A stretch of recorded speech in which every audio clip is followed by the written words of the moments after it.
welcome to Dead Man Talking. Tonight's show is a terrifying walk into the deep, dark forests and the backcountry roads, the logging trails. I hope you guys enjoy this compilation of stories. Of course, as ever, please do let me know down below in the comments. Of course, please do share and hashtag Team Fear and like. And if you haven't subscribed to DMT, smash that subscribe button and the notification bell to stay up to date with all DMT content.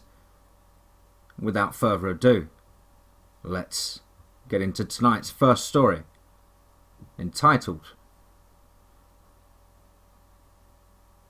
Stay Away from Yeadon Tarn at Night.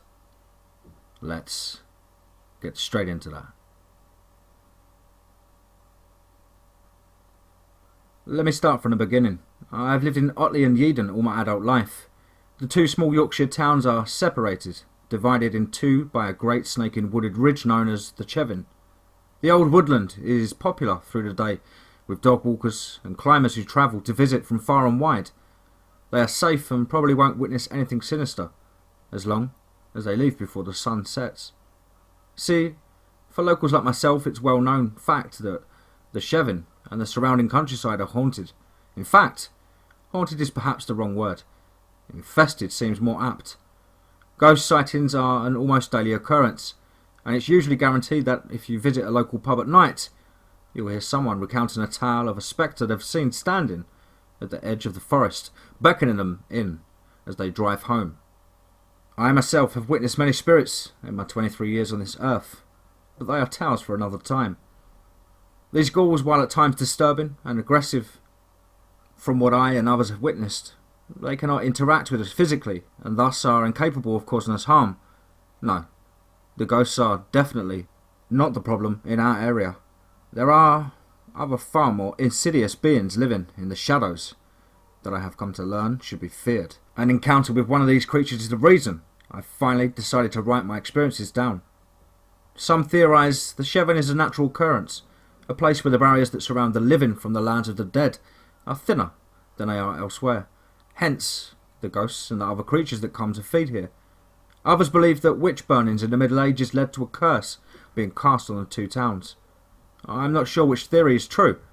All I know is that there are things out there, that pose a tangible threat to the local people, and it needs recording. Anyway, enough background information. It's time I told the tale that needs telling. A couple of months ago, I was up visiting friends in Yeadon.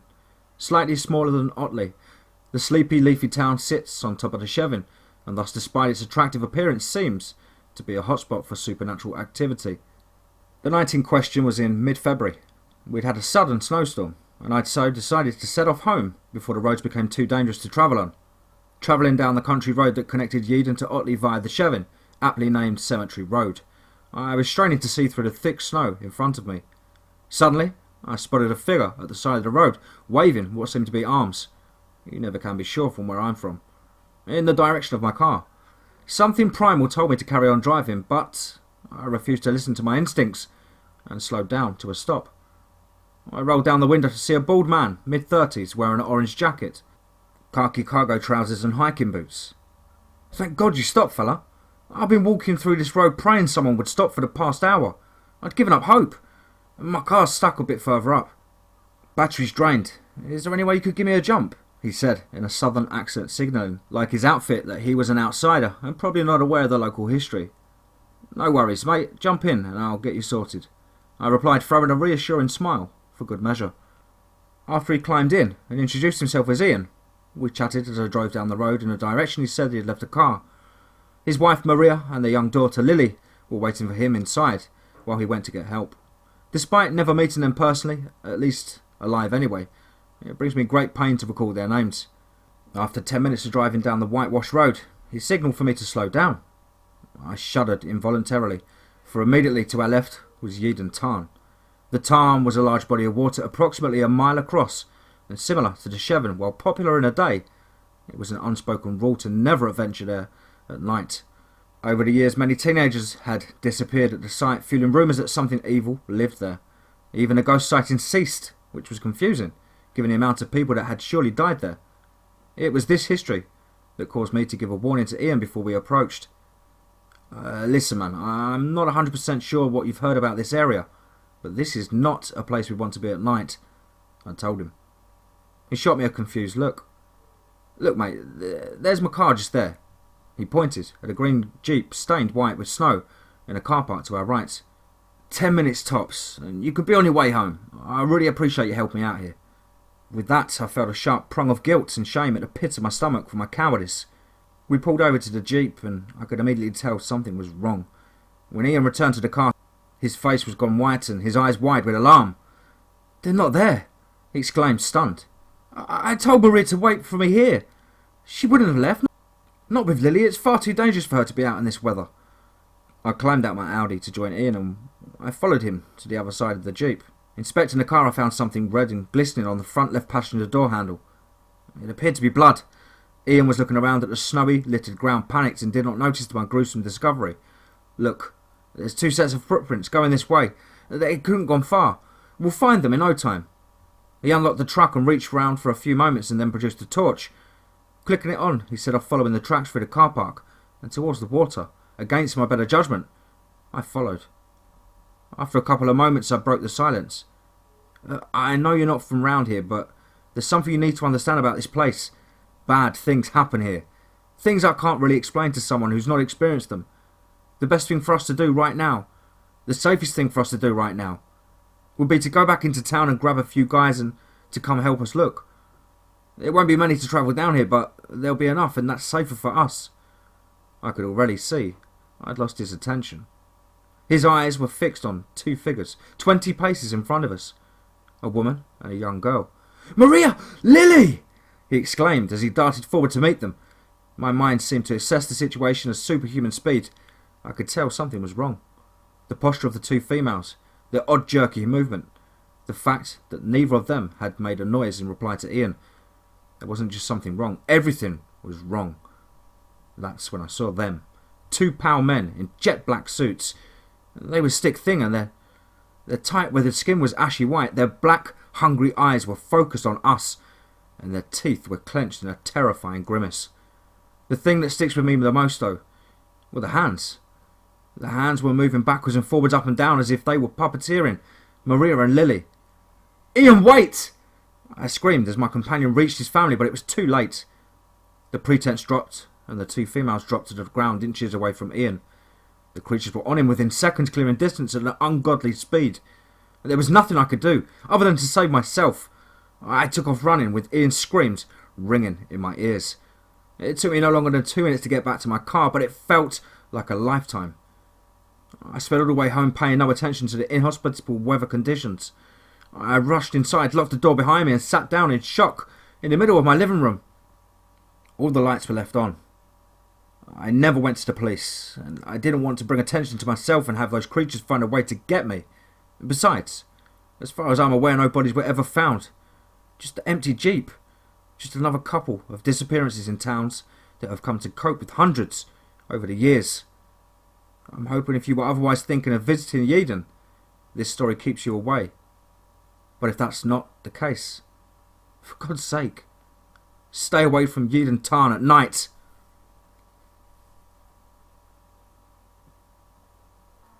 Lupos, Diablos.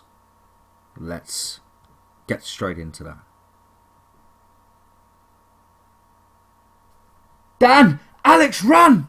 I heard Aaron shout as the door splintered with the creature's force slamming against it. I started to sprint for the window at the end of the corridor. As I did, I looked back to see Aaron and Alex running right behind me. Another crash, and I heard the door crack again. We were almost at the window now, and I hoped that if we got there, we would be all okay. But then there was another blow to the door, and I heard it give. I reached the window and opened the latch. We were so close. 3 hours earlier. "Shut up, arsehole," Aaron yelled in his deep, gruff voice at Marcus, who stood laughing at Aaron's response. "Calm down. Jeez, Aaron, it was a joke," chuckled Marcus, clearly seeing he'd pissed Aaron off. "That's it, I've had enough," Aaron said as he started to walk away. We all just stood there, dumbfounded at Marcus. He'd always tried to wind Aaron up, but never this much. I mean, he was definitely the annoying one in the group, but still. In our small group, everyone seemed to have a role. Marcus being the funny and annoying one, depending on if you were the one he was laughing at. Alex was probably the kindest out of all of us, mainly because he had always taken care of his younger brother, who was a few years younger than us, and also went to our school. I guess you could say Aaron was the aggressive one, generally good in a fight, the kind of friend you wanted there when shit went down. I don't know what role I filled, if I'm honest. The intelligent one, perhaps? I watched as Alex went off after Aaron. Marcus turned to me and asked, "Was that, out of order?" "Yeah," I responded. "You were being a dick about his dad. You know how he and his dad are." "Meh. It was still only a joke," Marcus said, brushing it off. "Hey, did you hear about the missing girl?" I asked Marcus. "Yeah, Willow something or other, right?" "Yeah, she was 15, only a year younger than us," I replied. Our conversation was cut short by the bell. The next hour was a drag, sitting in art, drawing a picture of my dog, a cuddly snow-white Jack Russell with patches of ginger scattered throughout his fur. Next period I was sat in computing, listening to Marcus and Aaron hurl insults at each other. The guys next to me, Adam, was practically pissing himself watching their pathetic argument take place. Adam was another friend of mine, although he hung around with a different, edgier crowd nowadays. "You're a Marcus was cut short by screaming coming from the class next door. "Who's that?" said Mr. Collins, getting up from his time-worn desk and stepping out into the corridor. I heard a Weasley shriek coming from the corridor. Clearly, Mr. Collins. The whole class started running for the door, except for me and my friends. So much screaming all at once, all blurring together. Whatever was out there definitely wasn't human. I looked around, desperate for a way out. I spotted the fire escape. That was our way out. "Come on!" I shouted, trying to sound like I wasn't about to shit myself. I pushed open the fire door and was greeted by the field of our school. I was quickly followed by Aaron, then Adam, then Marcus. The screaming stopped.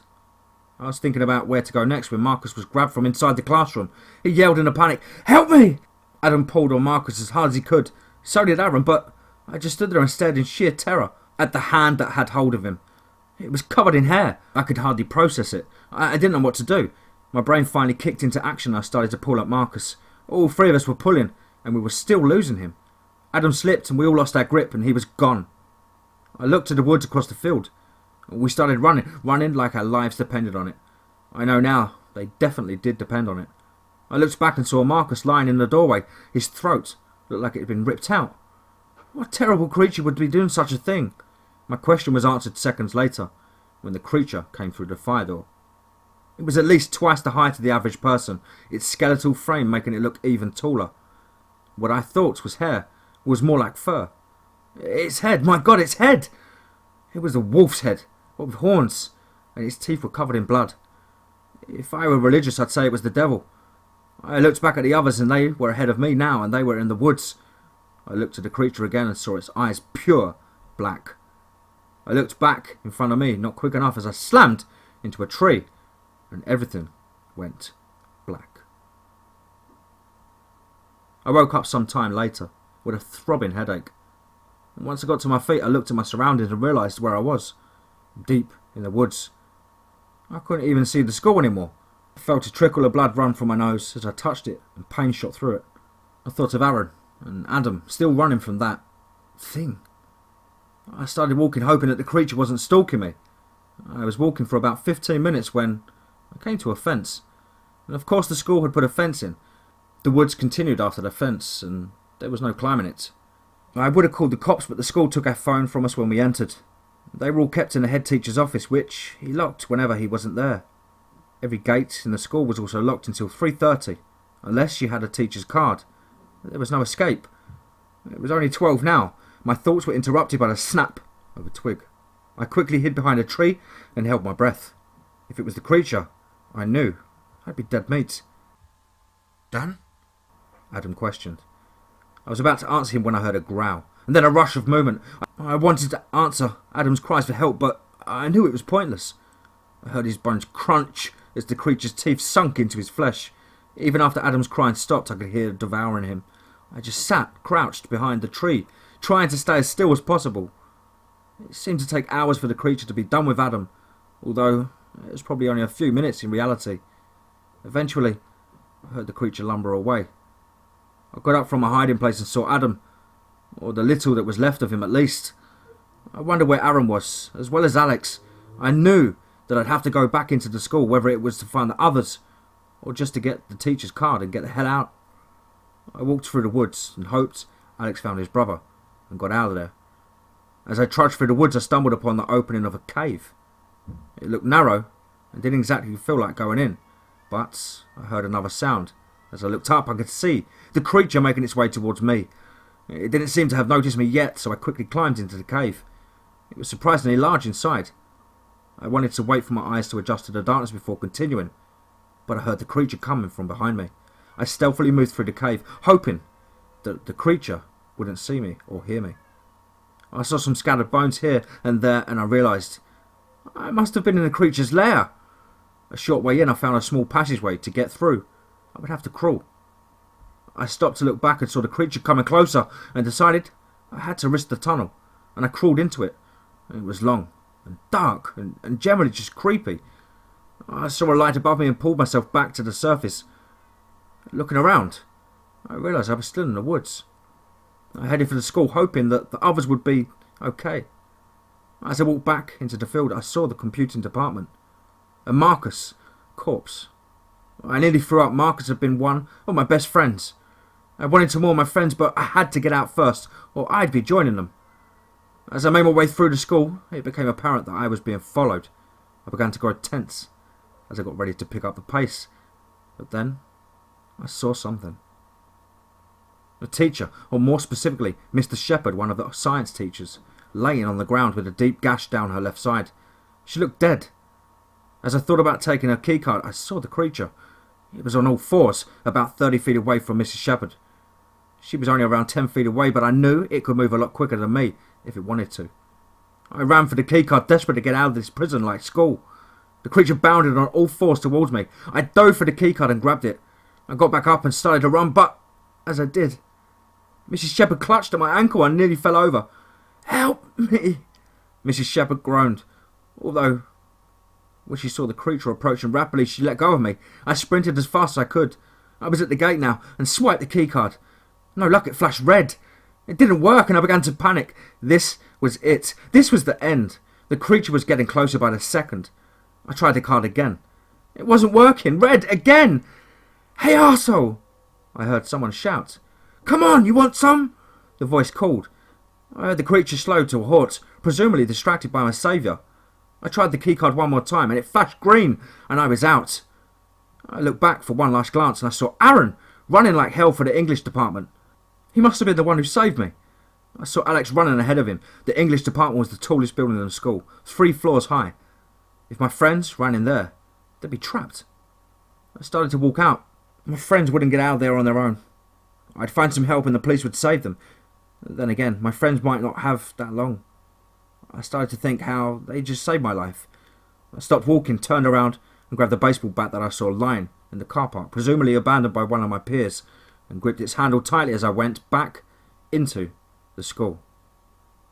I made my way over to the English department, the last place I'd seen my friends, wondering what I would find inside. I looked to the roof and saw Alex standing on the edge. I could tell it was him from the silhouette of his huge afro. There was someone else with him, although I couldn't tell who. Entering the corridor, I could see that the creature had been there. It was a mess. Locker doors had massive claw marks down them, and the water fountain had been ripped right out of the wall. I came to the stairwell. Of course, someone, probably my friends, had barricaded them from the other side. It hadn't occurred to me that they might have barricaded themselves in. But if they had done this, then surely the creature wasn't up there with them. But down here with me! I clenched the bat even tighter at the thought. It was then that I remembered the elevator shaft. That was my way up. I just hoped that the power wasn't out. I pressed the button and the doors opened. And I stepped inside and pressed floor 3. I would take the stairs to the roof from there. I was relieved when the elevator began to move, even if it was slow as hell. There was a loud clunking sound and the elevator stopped moving. "Of course," I muttered. I began to panic. You see, this was just one of those elevators where the door didn't move with you, but instead there was a different door on every floor. I'd had the misfortune of the elevator stopping between the 2nd and 3rd floors. Fear set in as I thought about the creature finding me like this. I was basically in a giant lunchbox just waiting for it to come for me. I looked up at the roof of the elevator. There was a hatch, and I pushed it open with the bat. Pulling myself on top of the elevator, I looked around and saw the third floor door. I pulled on it with all of my strength, and it wasn't as difficult as I imagined. However, as soon as I let go of the doors, they would shut again. I paused for a moment before wedging the baseball bat between the doors and stooping underneath it. Once I was out, I grabbed the bat again and made for the stairs to the roof. As I walked up the stairs, I started to relax. I'd seen the barricade over the ground floor doors, so it was unlikely that the creature was up here. I opened the door to the roof, and there was Aaron and Alex, as well as Alex's little brother, Harry. I looked at Harry's arm. It had a long, deep cut, oozing with blood. "Is he okay?" I asked Alex. "I don't know. I had a quick look at the wound, and he seems to be alright." I gave Alex a doubtful look, then pulled Aaron aside and asked him, "What happened to you guys?" "I got separated from you and Adam. I ran through the forest, but I saw the fence and turned back into the school. And then I ran into Alex." Aaron trailed off. "Where's Adam? Is he okay?" He didn't make it. It got him," I replied solemnly. "God damn it! I'm going to kill this thing!" Aaron shouted. Before he could continue, we were interrupted by a scream. I turned around just in time to see the Harry fly off the roof and the creature's arms descending back over the edge. I shouted for Alex to run, but he was clearly in shock. I couldn't just let him die as well. I ran over to Alex and shook him as hard as I could, but he was just standing there. I slapped him, desperate to make him move. He snapped back to reality, and we all ran for the stairs. As we ran down each flight of stairs, I heard the creature grow closer. We were on the second floor when I remembered the barricade on the ground floor. "This way!" I yelled, dashing through the second floor doorway. As we ran through the door, I turned and locked the door with Mrs. Shepherd's keycard. "Dan! Alex, run!" I heard Aaron shout as the door splintered with the creature's force slamming against it. I started to sprint for the window at the end of the corridor, and as I did, I looked back to see Aaron and Alex running right behind me. Another crash, and I heard the door crack again. We were almost at the window now, and I'd hoped that if we got there, we would all be okay. But then there was another blow to the door, and I heard it give. I reached the window and opened the latch. I pushed the window open and shouted, "Alex, go!" He climbed out of the window and dropped to the ground below, and as he hit the ground, he stumbled backwards. I yelled for Aaron to follow him, and as he dropped to the ground, he rolled. As I started to climb out of the window, I heard the creature right behind me. On instinct, I spun to face the creature and clocked it with the bat I was carrying. It snapped across the creature's head. The creature barely reacted, other than seeming a little stunned by my attack. It took the opportunity to climb from the window. I was almost out when it grabbed my ankle, its claws tearing at my flesh. I swung from the window helpless. "Give me a boost!" Alex shouted at Aaron. I watched as Aaron pushed Alex up towards me. I felt Alex grab my arm and pull as hard as he could. As Alex pulled, I felt my ankle get ripped further. I don't know why, but the creature let me go, and I crumpled to the ground, hitting my head. My vision blurred and my brain throbbed. I could feel myself being dragged along the ground. In my haze, I looked around and saw the creature smash the window and jump out.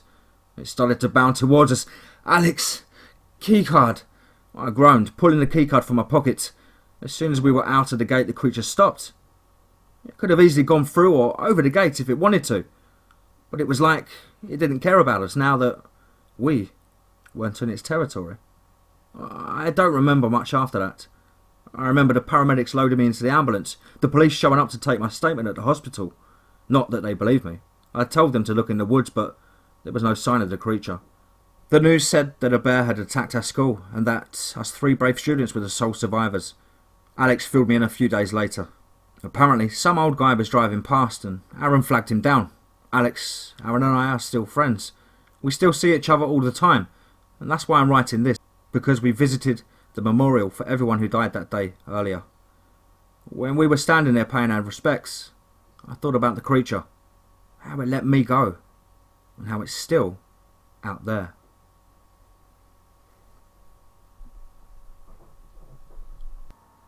Mysterious goat sounds in eastern Tennessee. Let's get straight into that.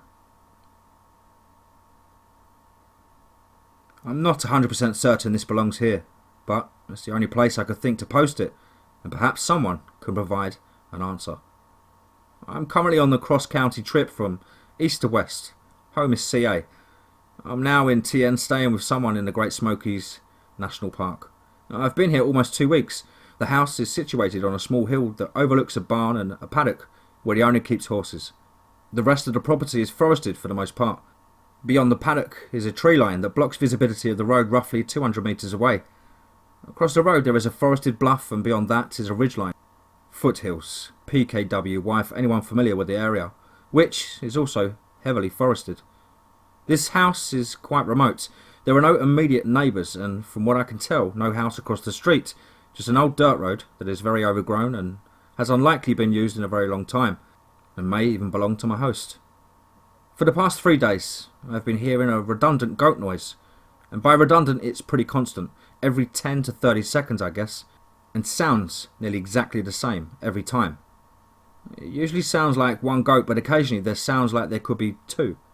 From what I can tell, it sounds like it's coming from the forested bluff across the street, though sometimes it sounds like it's coming from the forested area on the right and the left side of the property. Initially I thought nothing of it. Perhaps someone bought a goat, or maybe I just didn't notice it prior. I became hyper aware of it yesterday. It started around 6 PM yesterday and was fairly constant until I fell asleep around 2 AM. I'm no goat expert, but I wouldn't think that goats would be up that late making a ruckus. I was up late partially because I was a bit creeped out by this goat sound continuing late into the night. I also thought I heard voices coming from a distance, but it could have been my mind getting the better of me. When I awoke there was no goat sound to be heard. I've been at the house most of the day so far, and currently house sitting so far here alone. It was quiet all day until again 6 PM it started again. I wasn't going to investigate in the dark last night because I'm a wimp, and it didn't logically make sense to me to go out looking for some random goat, if it is indeed a goat, in the pitch dark. I chose to wait till today to go check it out once it started. My first attempt to investigate, I got about a third of the way down the driveway and the noise stopped. I stood around and waited to see if it would start again, but it didn't. Once I got back to the house it started again. I let it be for some time until the annoyance got the better of me again, and I decided I'd have another go. This time I walked down the road, though it stopped once I set foot on the driveway. As I approached the road I heard, but could not see, a tree falling from across the road. Could be entirely random or just weird. I stood on my side of the road and just waited. Nothing. I crossed the street, looked around for a bit, didn't see or hear anything. No goat sounds, no movement, nothing. I was down there maybe 5 minutes. I made my way back to the house, and it wasn't until I was back in the house that it began again. It's been going on non-stop since. It's a mixture of creepy, annoying, and weird. The rational part of me says it's just a goat being a fucking weirdo, and the irrational part of me says it's something sinister, paranormal, trying to lure me into the dark. It's probably just a goat. It could all be a coincidence. That's when I go to look for it, it stops. However, it seems strange to me. I've been around goats several times in my life and have stayed places with goats as well. Never had I heard goats doing this, especially not sounding the same every time. But again, I'm no expert. If anyone has any ideas on what this might be, if it's not just goats acting like a lunatic or experience something similar, I'm very curious. Thanks for reading. Update. The noise again persisted well into the night and early morning. This has made me even more hyper alert to any noises coming from outside. No noise in the morning, however there was a dead rat or some rodent on the back porch in an odd location. The porch wraps around 3/4 of the property, and the part on the narrow side of the house is roofed and screened. The rat, or rodent, on the back side of the porch just outside the screened in part, but not near a door. There are 3 cats here, though 2 of them were in last night and the other one I noticed sleeping on the front porch. I know cats tend to kill things and leave them as gifts, though generally at the entrance to the house, which this was not. Additionally, cats tend to disembowel their prey, even when leaving them. Since I've been here, one of them left a frog at the front door. The other unusual thing was that the head was gone, and the rest of the body was intact. I've had cats and lived in places with cats and can't recall a cat just removing a head and then leaving the rest. So it could have been that the cat left it out last night, though it still seems a bit odd of a thing for a cat to do. And so far today, I have heard nothing. Perhaps it will occur around 6 again.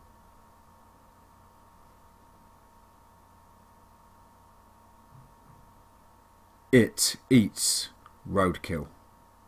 Let's get straight into that.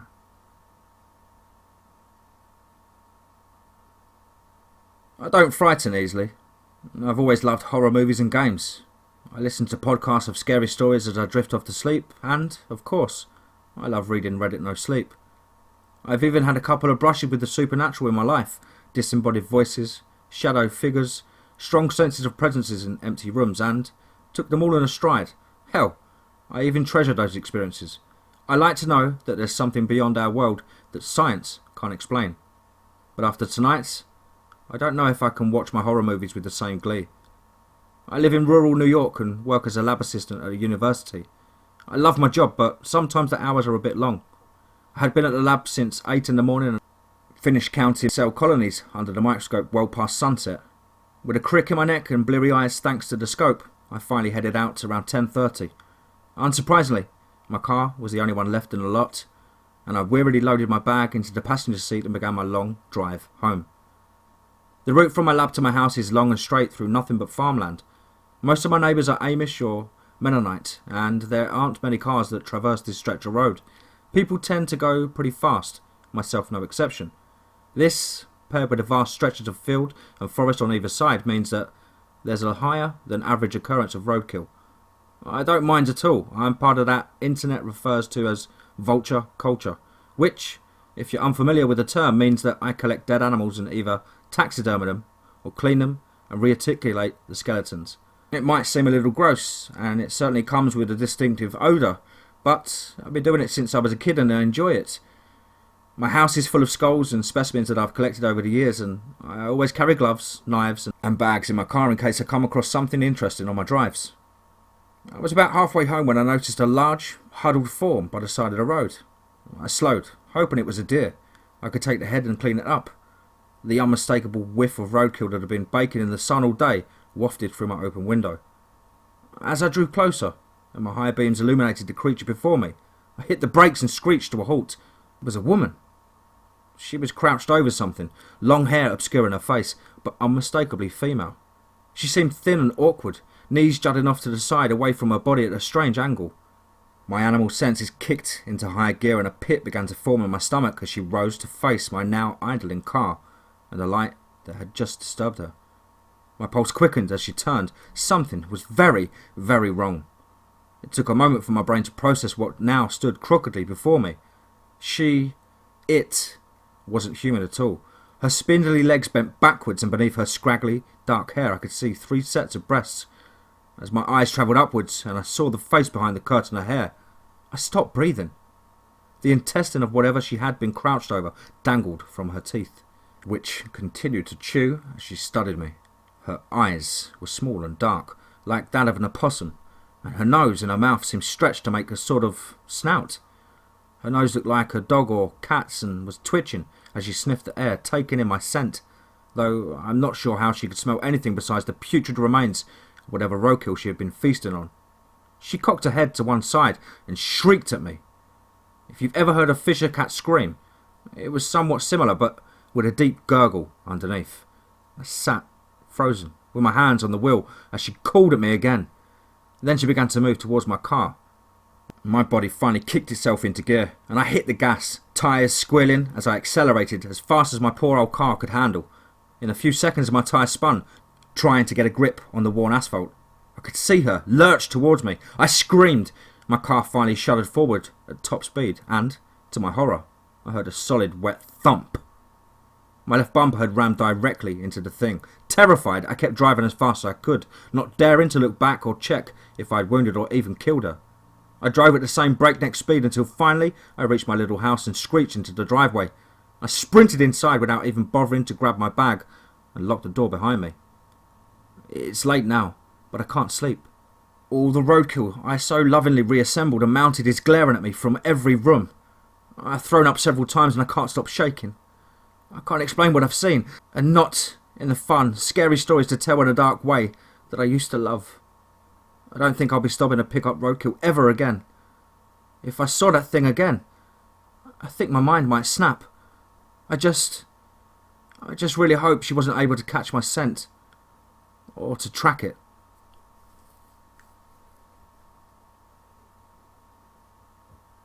Wow. Hope you guys enjoyed that compilation of stories there. Again, huge, massive thank you to all of you for your incredible support over the last week. It's been a rocky one, I know. Hang in there, guys. Lots of exciting stuff going on. We had a very, very big day yesterday. Some huge opportunities have sort of come into our email, and I will let you know soon more about that. Don't forget to head over to the private Facebook group DMT's Cabin in the Woods for exclusives, and you can get to chat with me and some stories and pictures, and all the gangs there. The family is there. Remember, if you're picking up a strange hitchhiker or possibly going camping or hiking, make sure you take a look at the area's history and take the necessary